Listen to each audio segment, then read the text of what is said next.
Ethan Carter was the kind of man people always counted on but rarely truly noticed. He lived in a small town in Ohio, working as a high school history teacher. His students loved the way he brought stories of the past to life, weaving lessons about courage, sacrifice, and integrity into every lecture. Outside of school, Ethan was the neighbor who shoveled snow from elderly people's driveways without being asked, the friend who showed up at 3 in the morning when your car broke down, and the man who always listened without judgment. He was, in every sense of the word, a good person. But good people often face the hardest tests, not from strangers, but from those they trust the most. For Ethan, that test came in the form of his longtime girlfriend, Jessica Miller. Jessica was vibrant, ambitious, and endlessly charming. Everyone in town admired her, and when she and Ethan began dating, people said they looked like the perfect couple. To outsiders, they were a match made in heaven. Ethan, steady and dependable, and Jessica, full of light and laughter.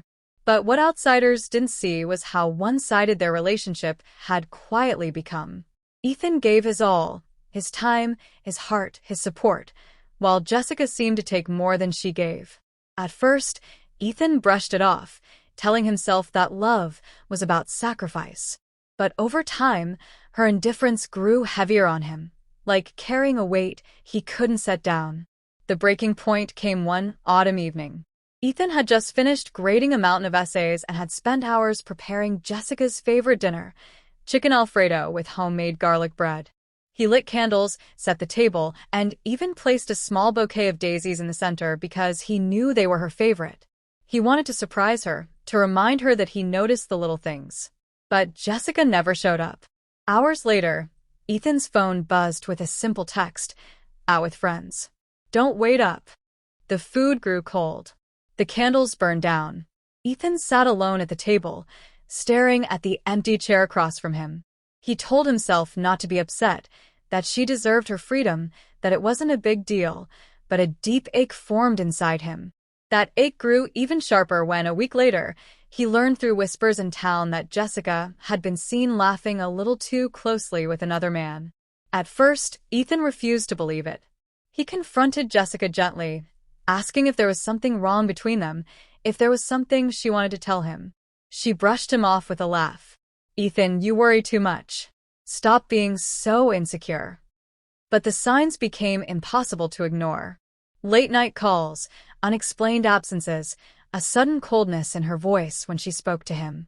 And then, one night, Ethan saw with his own eyes what he had dreaded most: Jessica walking hand in hand with another man outside a downtown restaurant.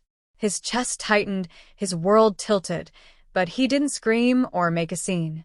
He simply turned and walked away, his heart heavy but his dignity intact. That was the night Ethan realized something important. When someone hurts a good person, it's not the good person who loses. The days that followed were some of the hardest of his life. People in town whispered.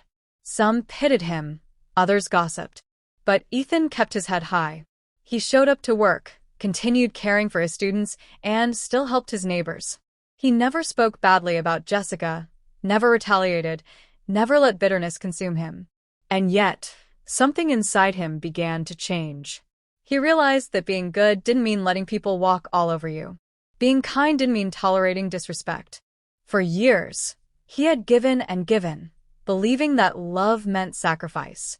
But love, he now understood, also meant self-respect. Slowly, Ethan began to rebuild his life. He started jogging in the mornings, finding peace in the rhythm of his footsteps against the pavement. He picked up painting, a hobby he had abandoned years ago, and lost himself in the swirl of colors on canvas. He spent more time with his students, mentoring them not just in history but in life.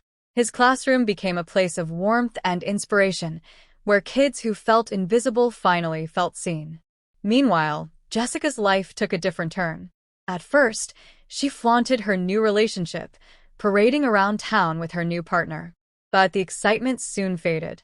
The man she had chosen instead of Ethan didn't have the patience, loyalty, or quiet strength that Ethan had. Arguments replaced laughter, and what once seemed thrilling turned hollow. Slowly, Jessica began to realize the value of what she had lost. Months later, she showed up at Ethan's doorstep. Her eyes were red, her voice unsteady. "I made a mistake," she whispered. "You're the best thing that ever happened to me." Ethan looked at her, his heart heavy but clear. Once, those words would have shattered him. Once, he would have begged for another chance. But now, he simply shook his head. "Jessica, I wish you the best.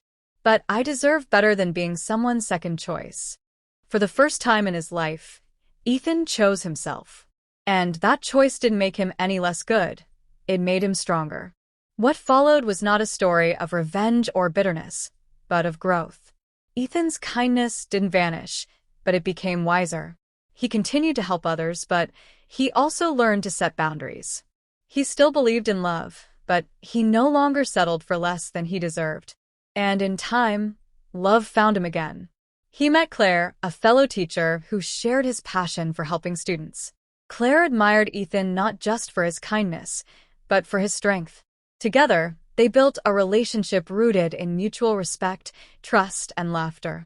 Years later, as Ethan stood at the altar with Claire, watching her walk toward him with tears in her eyes and a smile on her lips, he realized something profound. When someone hurts a good person, it may break them for a while. But eventually, that hurt becomes the fire that forges them into someone stronger, wiser, and more resilient. Because you can wound a good person, but you can't destroy them. Goodness has a way of rising again, brighter, bolder, and unstoppable.